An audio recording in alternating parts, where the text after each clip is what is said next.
Hey, hey, hey, hey. It's your girl, Coach Tooka. Happy Sunday, y'all. Happy Sunday. Last Sunday in the month of November. Just got home from church not too long ago. Went to church and first, before I went to church, though, on my way to church, I listened to church. So it was full when I got to church. Got to church, got another word, spent a little time with my family, and then of course had to do those weekly duties, go to the grocery store and get lunch for the kids. And the weather is changing. We're expecting cold weather here for the first time.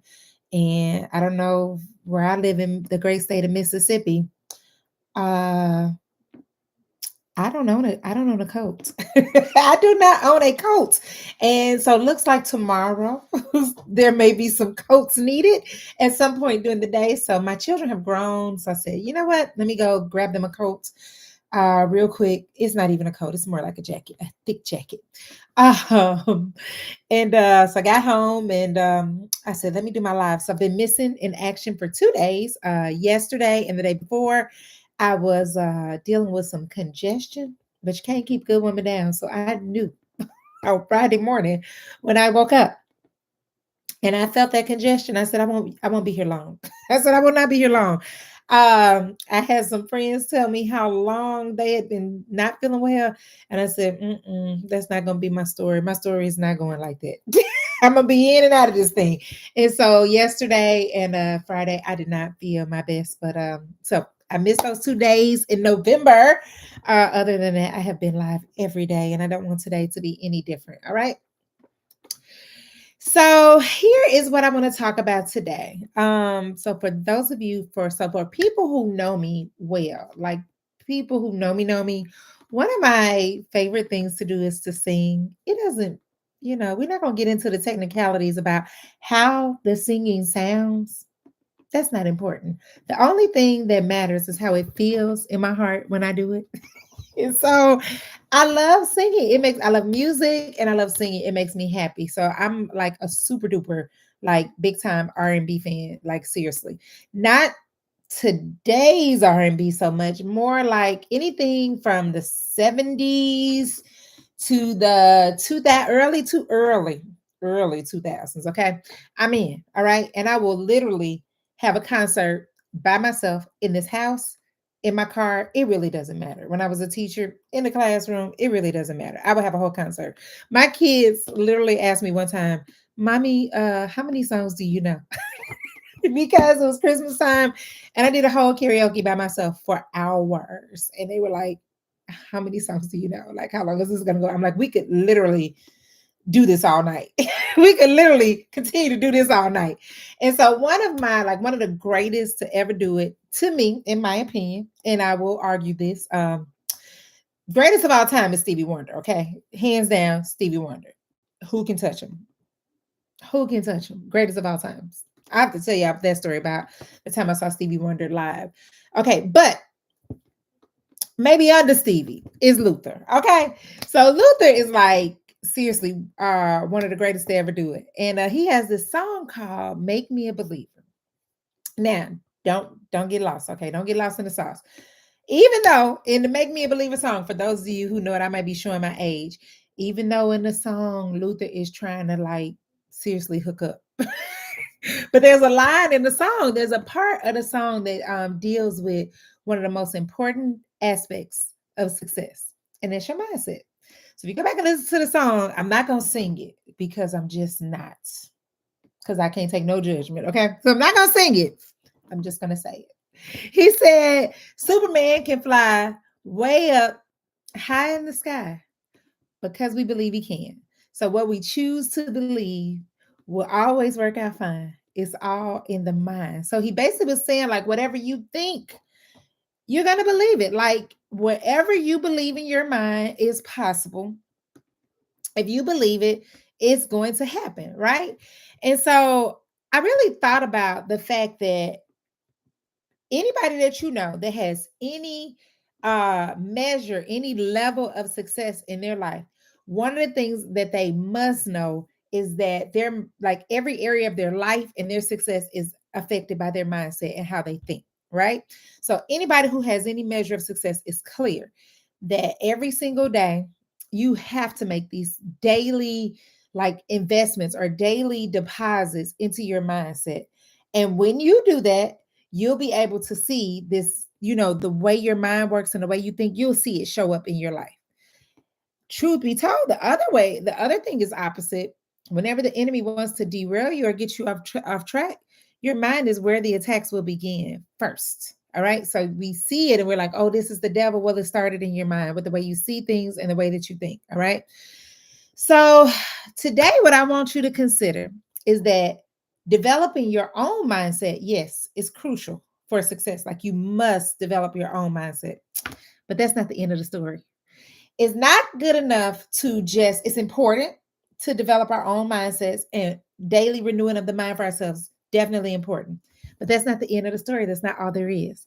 So, one thing I want to be clear to share with you is once you have made changes in the way you think and what you believe, now you have a responsibility, a duty, an obligation to pour some of that belief into the people around you. All right. So I think about some of the greatest like successful moments or like transformations that I've ever experienced in my life.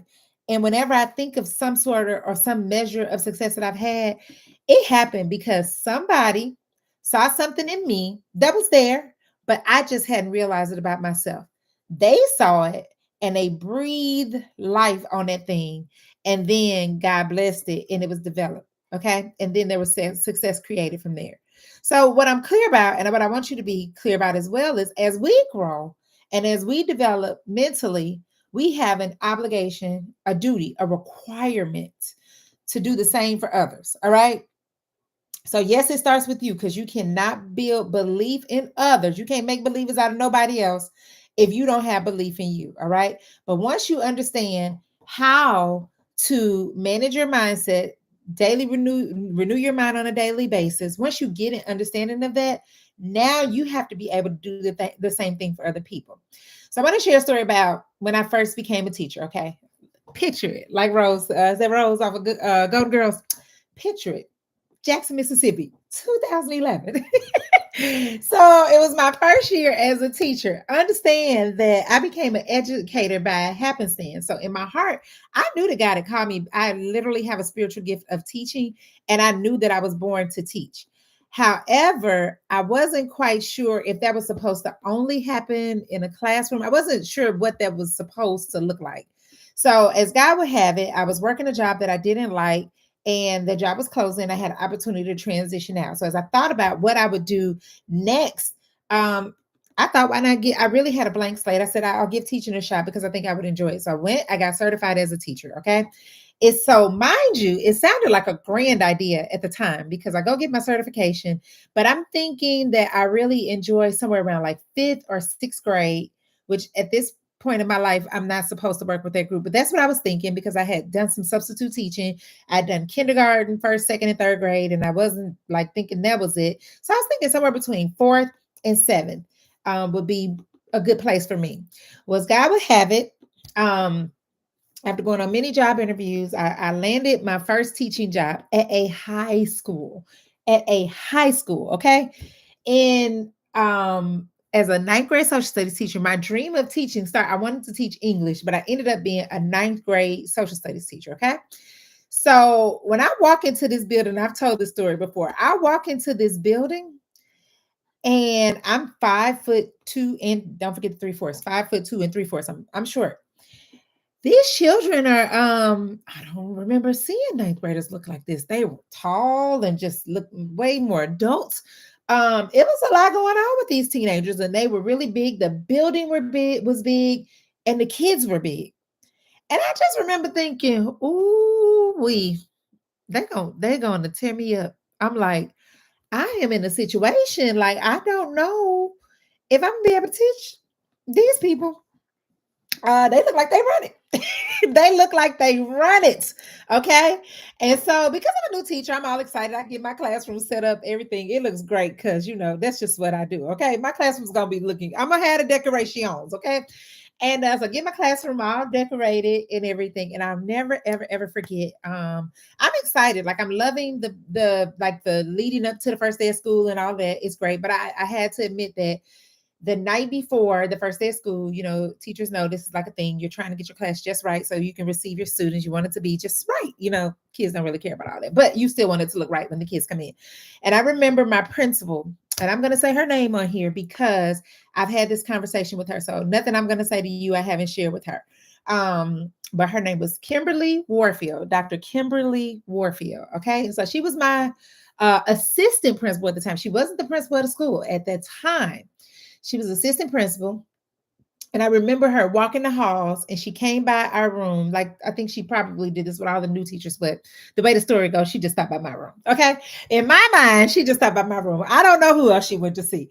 So what she said, she gave me some words of advice, but everything that she said that day, and I won't go into the specifics of the conversation, but she basically gave me confidence in my ability to lead my classroom.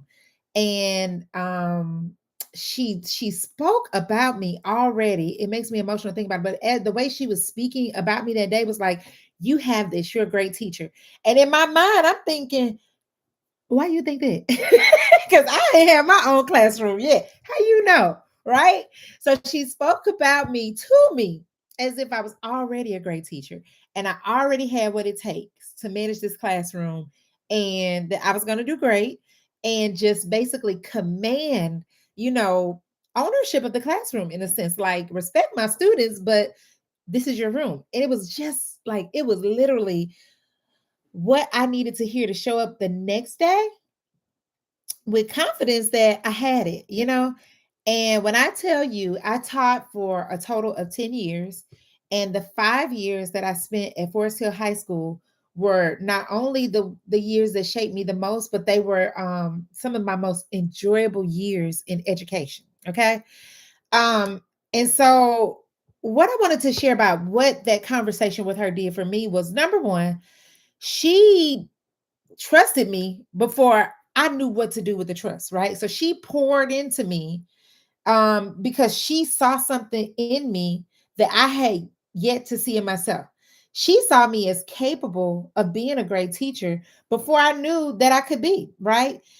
After that conversation, though, she guided me and like invested time in me to help me become a better teacher. So we had numerous conversations about how to just refine and tweak my teaching practices. And there are a handful of people, like she's not the only person that helped refine me as a teacher, but she was the first for sure. But there are a handful of people that I can say that actually kind of took me under their wings and kind of helped mold me as a teacher, like coach me into being a teacher, a great teacher, right? But she took the time to guide me. She took the time to invest in me to help me be a better teacher. And so what that created for us was a mutual sort of relationship. So in the relationship, often tell the story about the time I took my baby to school. My son to school because he couldn't go to daycare. He was like a baby, but took him to school, honey. And it was because I didn't want to disrupt the building because I understood what it meant for her, for the building to run smoothly, right? And so because we had just like a give and take sort of relationship. The relationship was very, very mutual. It wasn't one-sided to me. Like she looked out for me, and I felt like I have as many times where I feel like I looked out for her, but I knew that she had my back. So we had this sort of mutual relationship. And I know that the foundation for that mutualism came from her believing and pouring into me before I even really knew what it meant to be a good teacher or if I was going to be able to do it. Because the day we were having that conversation, I'm thinking, yep, I don't stand a chance at this thing. I don't know how long I'm going to be here, but these kids are going to, I literally said they're going to eat me for lunch. All right. But what she did was also like motivate me, and she shaped my mindset literally about how I viewed the classroom, right? And so I kind of like thought of myself initially, like in my first year, it was a lot of growth and development, but I used to literally think like, this is my classroom and y'all do what I say. But over time, I was able to be developed into a teacher that understood that this is our classroom. So my children knew this is our classroom, and there's some character traits that we're going to exhibit here. We're going to have mutual respect, meaning I'm not going to talk to you any kind of way, but you're not going to talk to me any kind of way, But that just came, with refining. But the springboard for my love and desire for teaching and the deposits I feel like I was able to make in my students' life came from, I really believe, that initial conversation that she had when I least believed that I could do it. Right.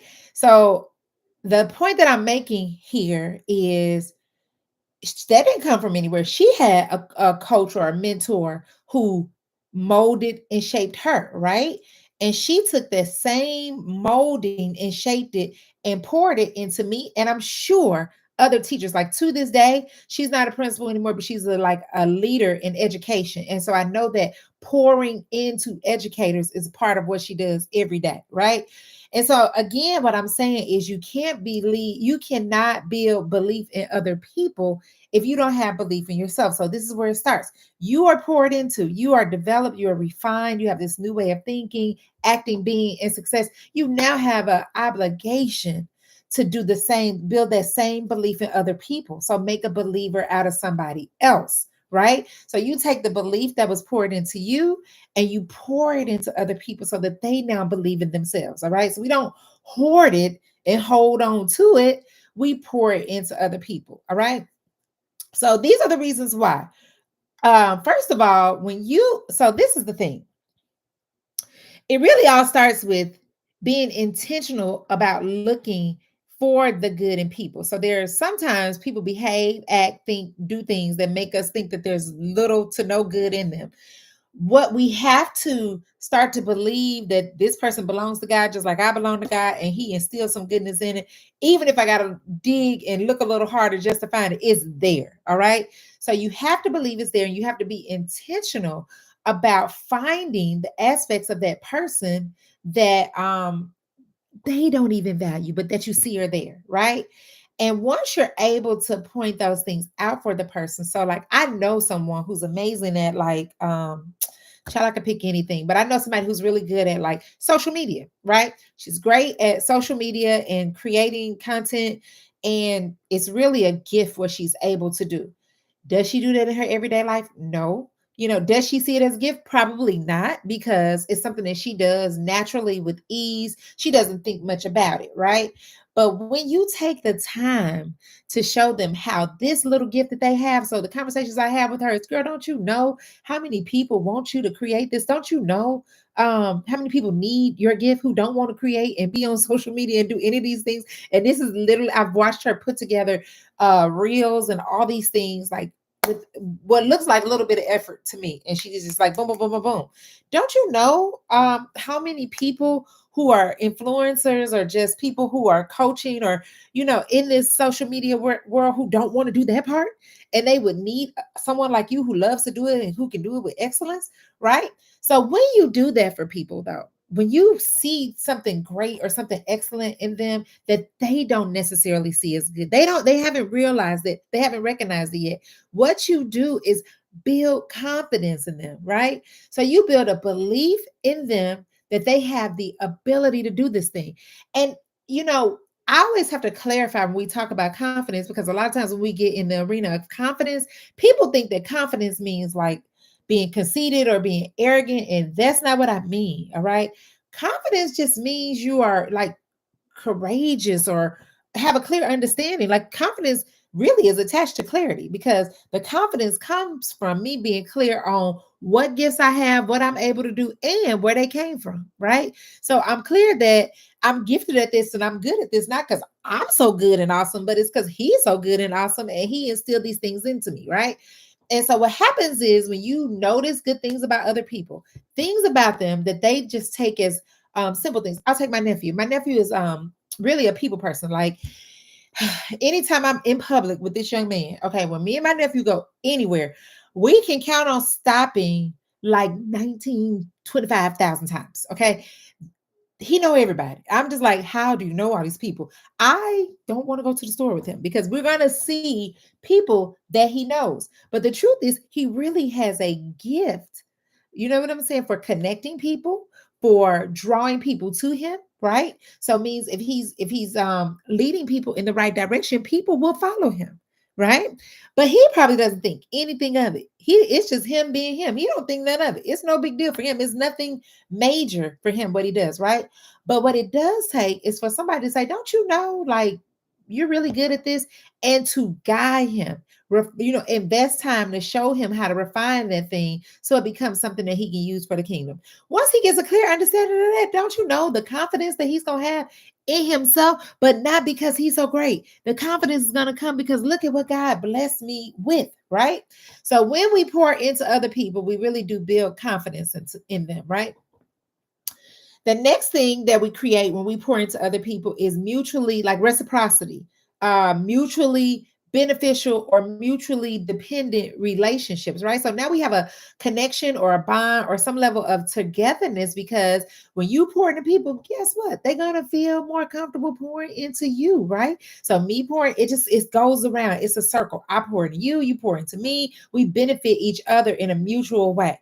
So a lot of times people are out here functioning in relationships and they mad because these things seem kind of one-sided, right? Like one person seem to be giving more than the other, right? But when you are giving, right, pointing out the good in people, you build relationships that are mutually beneficial, right?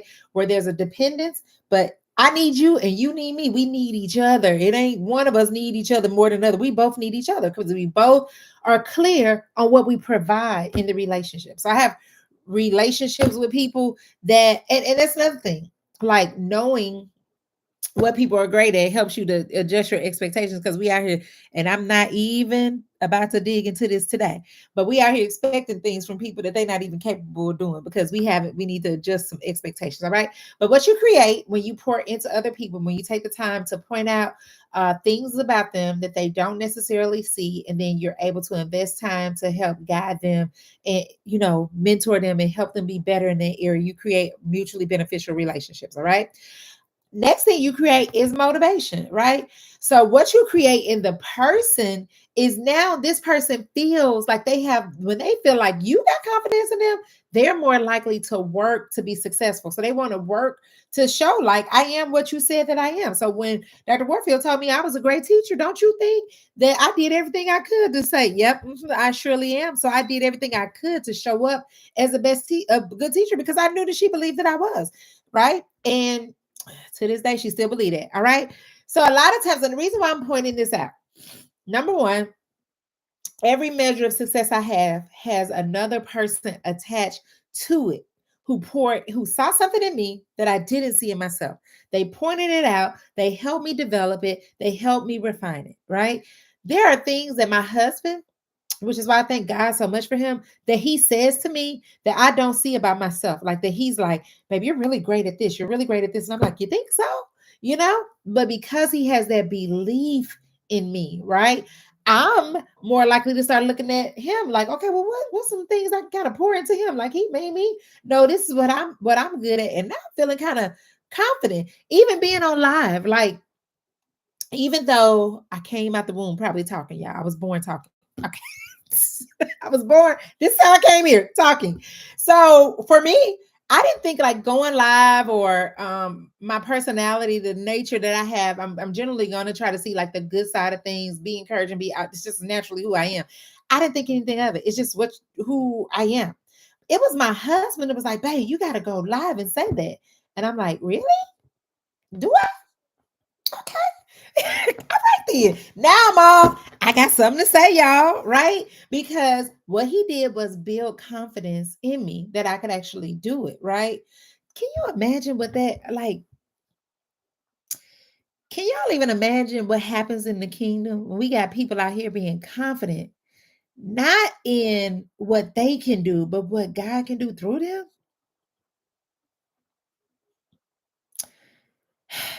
Can you imagine what that kingdom looks like when everybody's operating in their gift because they're clear that God gave me this gift? I was created to do this and he put it in me and I'm going to do it every day to the fullest because God created me to do it, right? Anyway, so that's what I'm saying. That's the requirement for us to build confidence in each other, right? So first we have to have it in ourselves. We do have to have a belief in ourselves before we can go out here and start making believers out of other people. But once we get to the point where we've developed ourselves and we are confident in what we're able to do, we owe it to the people around us. So a lot of times we grow and develop. And I'm gonna tell y'all, when I first joined this community called Breathe University, in the beginning, they used to have these little modules, and I'll never forget. So, Breathe University is Eric Thomas's community, and I'll never forget at the beginning. I think this is like 2017. They used to have these little modules, and I remember one of the first modules. He said, "If you're married, pause this video, and go get your spouse or go get your partner, because what's going to happen is you're going to grow and you're going to develop." And what will happen if your spouse is not there with you, growing and developing alongside you, you'll grow and you'll develop, and then they'll seem so far apart from you. And so let's grow together, right? Don't y'all know this is what's happening in our relationships now? I do understand that everybody's not ready to change their life at the same time. So you do have to be very clear on who you're supposed to be helping and who you're not supposed to be helping. But don't you know, when I grow, everybody around me grows? Because when I learn and I get better, I'm for sure going to share it with the people around me. I'm for sure going to try to bless everybody around me. Now, it's up to them to receive it and do something with it, right? But I'm definitely trying to elevate everybody around me, right? So, not to the point where I'm growing, I'm developing, and I'm up here, and then now my if you down here and I didn't grow and develop and got all this new information, and you down here, it's because you weren't listening, not because I didn't share, right? And so we owe it to the people around us that as we, evolve and get better, we owe it to them to help them to change their mindsets, especially as it relates to themselves and who they are. All right. So just remember, you're building confidence, you're building mutually beneficial relationships, and you are motivating them to show up and be their very, very best and to strive for success. All right. When so I'm probably trying to tell too much of my business. All right. But when they be like no new friends, and I used to be like no new friends too, that's all wrong, y'all. That's all wrong. No new friends, right? Now we want new friends. We want new friends who are the best version of themselves. Like, how do you get better, right? So instead of leaving our friends behind, being like, I'm cutting this person off, I'm through with them. When you pour into other people, what you do is create a success squad of people around you. All right. And who is around you matters, because as now you grow and develop, we grow and develop together. We both show up as the best version of ourselves. That's something called synergy. Synergy means we are better together. We so much better together than we could ever be individually. Right. So I am my best self when I am attached to people who are showing up as their best self, and we do what we do to the best of our abilities together. All right. Nobody that's achieved any measure of success did it on their own without anybody by their side. That never happened. That's a whole made up story.